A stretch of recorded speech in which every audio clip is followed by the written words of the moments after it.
Hi everyone, I'm Danny Lichtenfeld, Director of the Brattleboro Museum and Arts Center. On behalf of Brattleboro's amazing creative community, all of the artists and makers and musicians and other kinds of performers and performance venues and museums, it's my pleasure to welcome you to Brattleboro's first ever Brattleboro Gallery Walk goes virtual. Since 1996, the first Friday of every month has seen people teeming throughout downtown Brattleboro, shops open late, art activities happening and performances taking place as part of our great gallery walk tradition. Of course, these are unusual times. We're not able to do that in the usual way right now. So instead, we've put together this virtual taste of gallery walk for you to enjoy. We hope we'll get back to something resembling normal gallery walk in the not too distant future. But in the meantime, we're getting creative, and what you have in store are performances by a number of musicians, lots of different genres, and features from our great art venues and a lot of different hosts. Basically, a community of creative people who have come together to show support for one another and showcase Brattleboro's incredible creativity. And I have to say, as a member of this community, it's never been more apparent what a great community this is and how important it is for us to be a community and to be watching out for one another and pulling for one another and taking responsibility for keeping each other safe and healthy. And so I know, like so many of you, really appreciate this community at this difficult time. So in any case, hope you enjoy this this taste of gallery walk, this virtual taste of gallery walk that we have in store for you. And I just want to say, even though you're enjoying this from wherever you may be, and we're not able to be here together downtown tonight, Brattleboro is in fact open, and I encourage you to come downtown, bring your mask, bring your hand sanitizer, and visit our incredible shops and restaurants and art venues, and take advantage of all that Brattleboro has to offer. Brattleboro is indeed open for business, and everyone's doing a really great job of making sure that we can enjoy downtown in a safe way. In the meantime, I hope you'll enjoy this first ever virtual gallery walk. Are you ready to go on a gallery walk with me?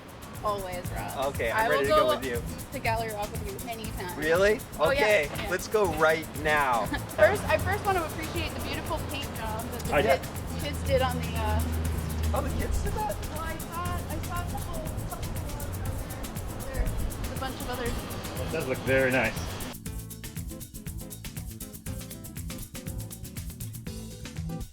Right, no, they're parklets. They're called Parklets, yes. Sounds better than Jersey barrier. Yeah.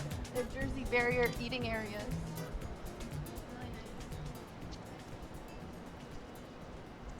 Really nice. This gallery? We're going to this gallery? Yeah, I heard this artist named Ross has these really amazing pieces in this gallery. I didn't hear that. Hello, welcome to the Stone Church. And this is part of your virtual gallery walk tour.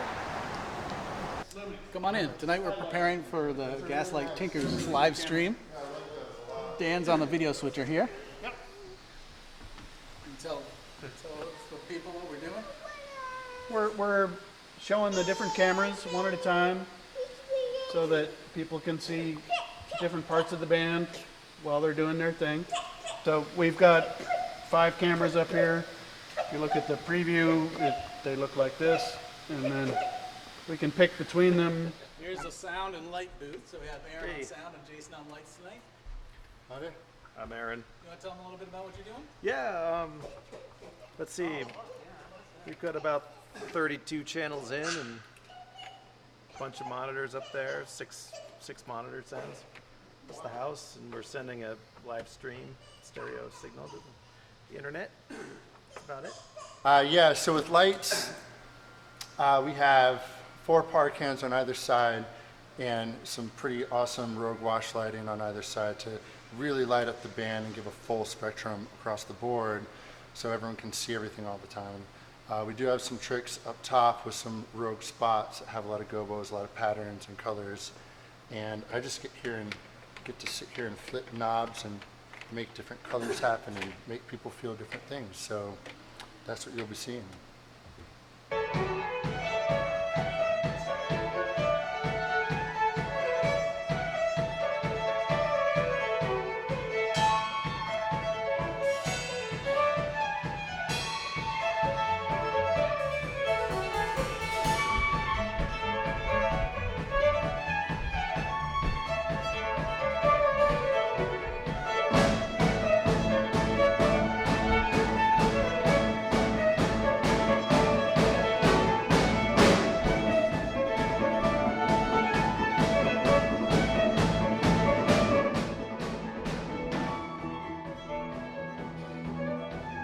Is Shanta Gander, And I'm MacLean Gander.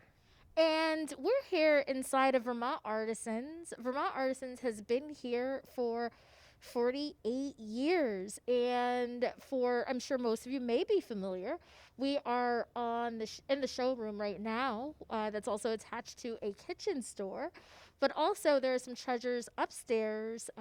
Lots of painting and art of all sorts of different sizes and mediums. So we would like to show you that. And also we're joined by Paul Stone. I went to Dartmouth, got a dental degree at Tufts, practiced dentistry in Brattleboro for 45 years or so. But all the time I was painting. I started exhibiting in galleries in 1976, I think it was, and I'm still doing that today. Awesome. Well, thank you for joining Very us. happy to be in this gallery. I love your use of color. Well, thank you. No, it's really vibrant. Oh, I'm sorry. No, I was going to say, especially this one, it has an element of vividness that is really interesting. I mean, not sort of typical Vermont shades of color. You know. I first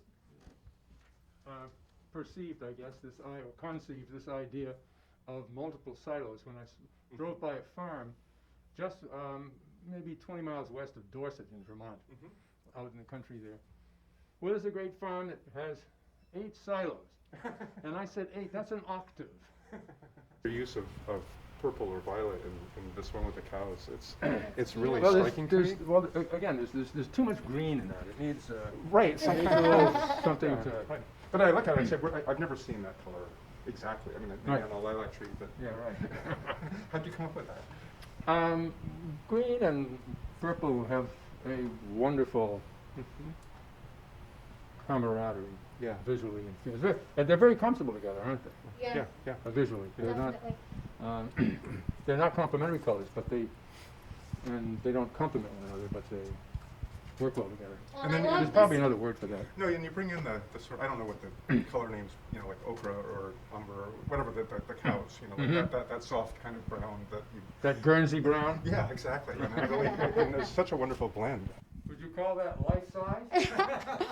Well, Greg told the story because we were working on a story about art in Windham County and COVID-19. And he told the story about how this had to be brought in because it wouldn't fit. But this also, I would say, really connects with your aesthetic with barns, but also part of like what you would see as a part of a rural That had to existence. be reassembled in here. Is Yeah, that right? yeah. Yeah, That's, right. that's what he said. So it was They had like to quite. take the harnesses off and. They walk the horses up the backstairs. Right.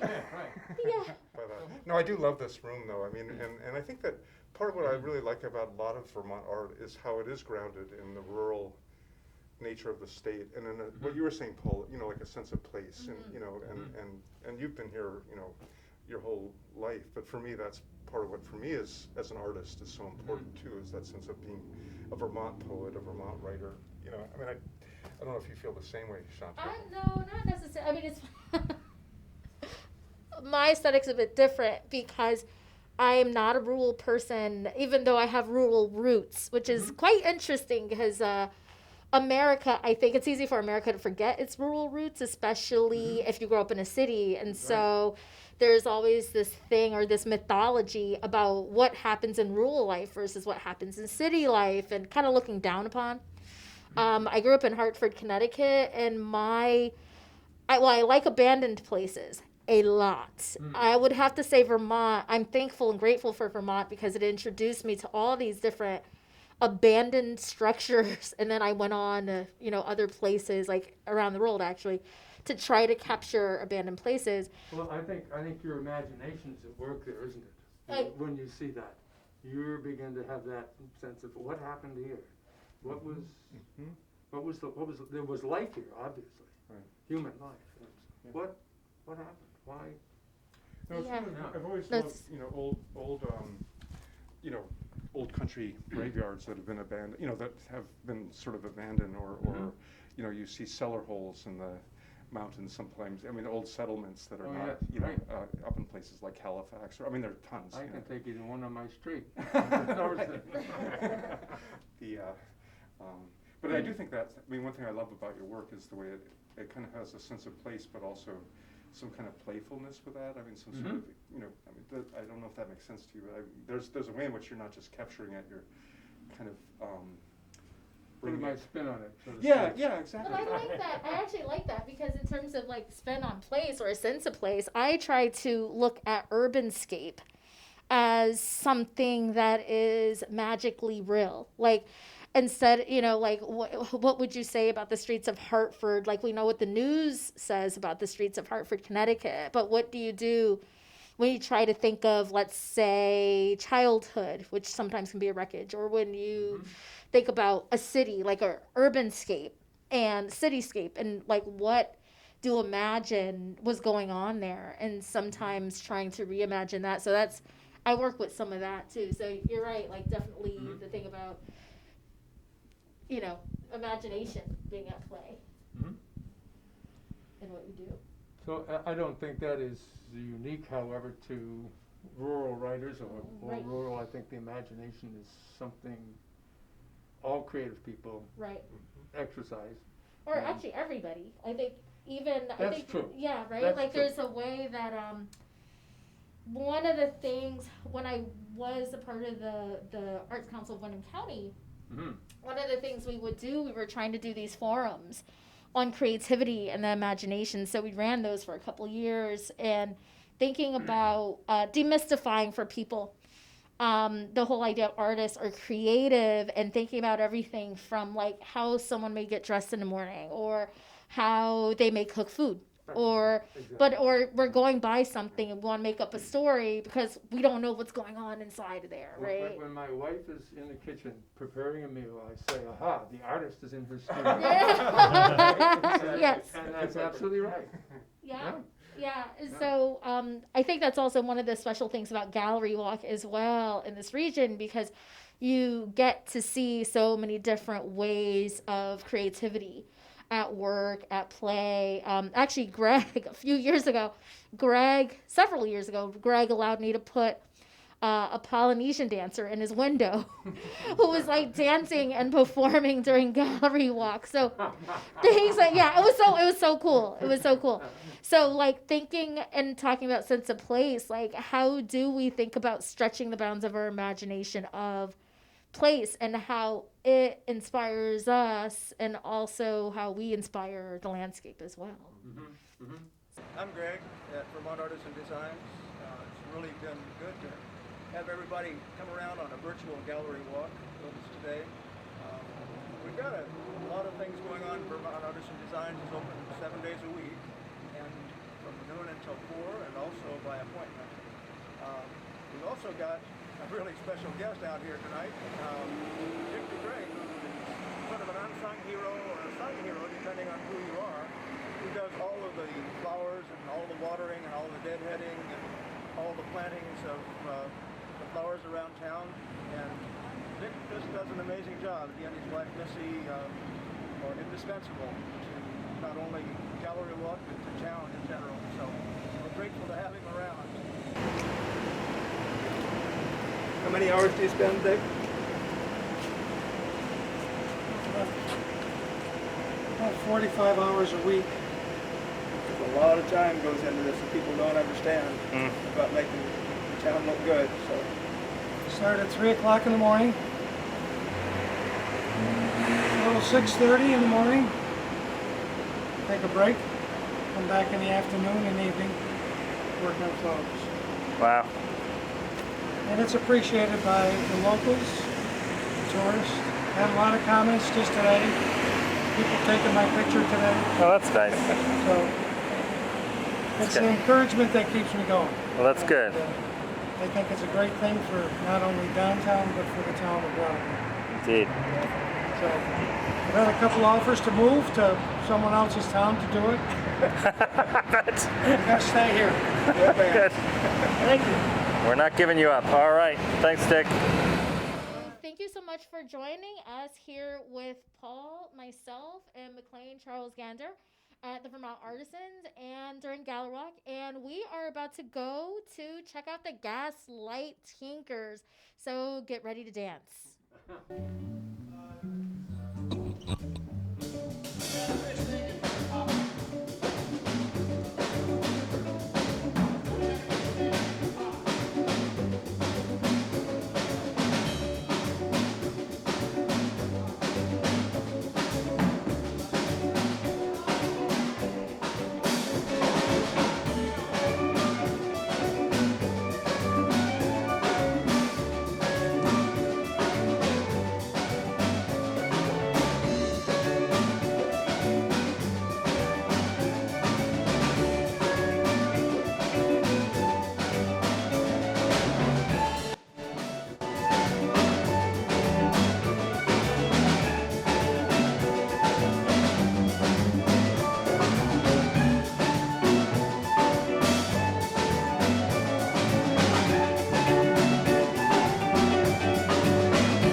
Welcome to Gallery Walk. I'm Lauren Watrous, and this is Ross Smart, and welcome to Gallery Walk.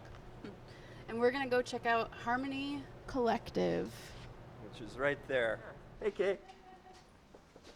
This is the woman who started the gallery, and it's a collective, but she's a really important part of it. Without it, it wouldn't have gotten going. So hi, I'm Kate Curtis. So this is my artwork. Yeah, tell us about your artwork. So, I started making block print cards in Vermont in 1970. And I sold greeting cards to museum shops and to stores. It's like there's a lot of music and dance and jazz. A lot of my pictures are from the Lindy Hop era, and then afterwards someone says, well, if you're so good at that, why don't you do jazz? You get So going I on call those my stuffed drawings. So if you see, if you're making a card, Yep. and then you take the card and you stuff the drawing of the elephant, then you end up with, oh, I don't have an elephant up there. Oh yeah, then you end up with this guy. Yep. So here, it's just steps. Right? Oh, even the hat, the crown. Yeah, well, it's just taking the same people. These are people in my life. Your characters. And moving them along. Wow, you want to show us a little around Yeah, the so gallery? what I'm really excited about is my work here is great, but what really excites me is everybody else's work being here. And like, oh yeah, she sold one last week. This is our newest artist. This is Nancy Gross. We just got her last week. She's never been in an art gallery in her life. She made these, and I went into her living room, and I said, those are gorgeous. And she says, well, I sort of give them away to people. And I said, why don't you bring them in? Why don't we sell them? I love your stuff. Oh, thank you. So, Kate, can you tell us about your work? Like, I noticed you use really nice saturated colors. I'm wondering what material you're painting with up there. This is mostly acrylic gouache. Oh. So it's an acrylic version of gouache. It's got a beautiful matte finish. Yeah. I don't know. Those fluffy chickens than anything else in the gallery. You know what? You have to hold one. Because you can't, once you hold Oh them. Isn't that no, good? why It's did you so do that soft. to me? Literally did the whole BA in arts thing. She's a sculptor, a puppet maker, a fiber artist, a painter and a graphic designer and events planner, performing events. Marces, he is a musician and he makes the tables. Carpenter. Yes, he's a renowned musician, in fact, and used to sell those in a gallery in New York City. It catches my eye, these garden carrots right carrots. here. They're so funny. And I put them in a kiln and fired them into a plate. Oh. That then I cut out the circle. Interesting. Let's see. So I made the, these were canes that he made, and you can see the dimension in there because it was once a round object. And then I melted it into a plate and then cut the plate out to fit the buckle. Beautiful. So it's a belt buckle now. Right, and we have a fabulous leather maker who will make a custom belt to go with. I just pulled out one of your pieces too. Yeah, that one looks like sea glass, and then there's this one. I see, yeah, so shiny and matte. Yeah, that's beautiful too. Thank you. And decided to do this, and it's been fantastic. It's just been fantastic. I mean, if you can make it through a pandemic and you still have lights on and there's still people here and people are still coming in and buying art and loving it, then I just think that's the sign that it worked.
These are from our flat files over there, and they're all oversized pictures. This is our genealogy area.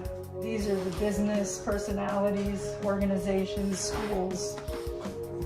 All of the information we have for the high school, we have the old dials and the yearbooks. This is our Bible collection, and in the front of them often have family histories.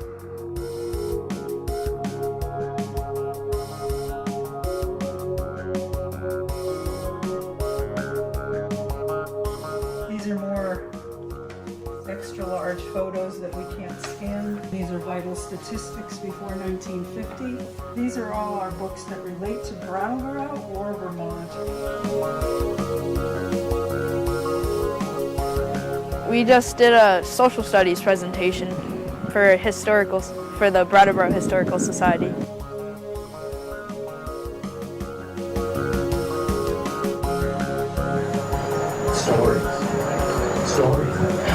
Stories have spirit, they have agency. Once a story is spoken out, it never goes away. This is unusual in that we want you to touch everything. We want you to play all the organs. People can't believe it. They come in the door, there's 20 organs here, and we say, please, play them all.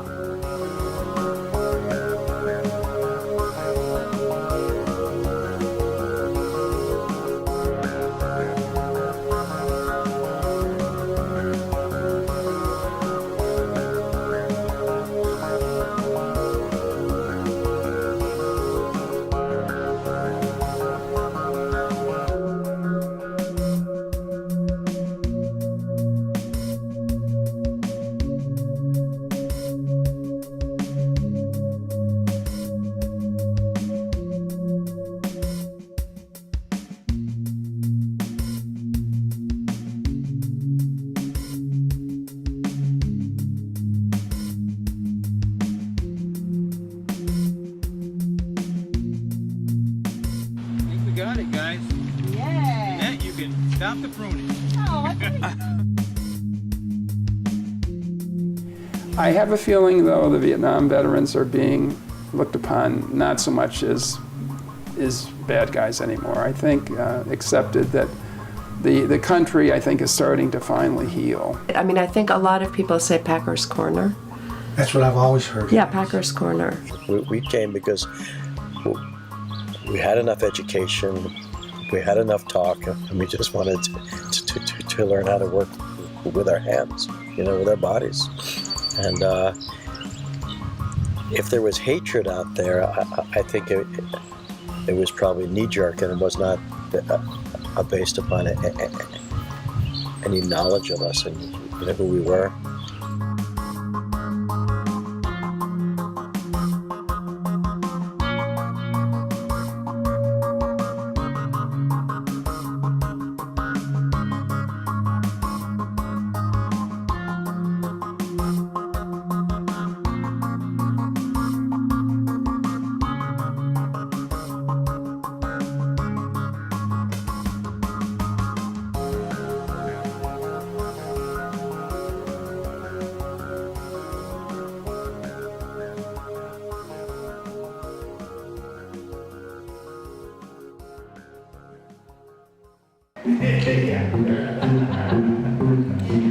You go on your journey, and travel far and wide. Should be a thing.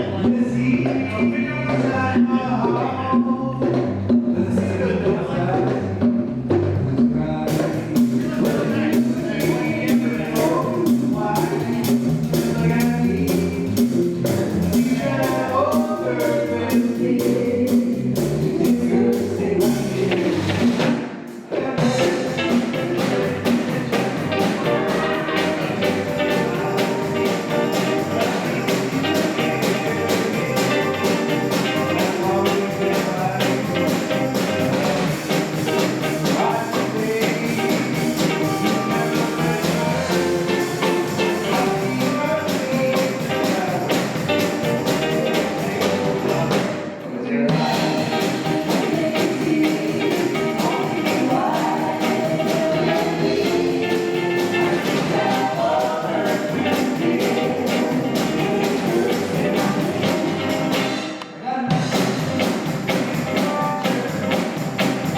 Hi again, I'm Danny Lichtenfeld from the Brattleboro Museum and Arts Center. I hope you enjoyed this presentation of Virtual Gallery Walk. Maybe you met some new artists or musicians or venues that you'll perhaps be enticed to come check out in person sometime soon. I want to extend my thanks to everyone who was involved in this production tonight, both in front of the camera and behind the camera.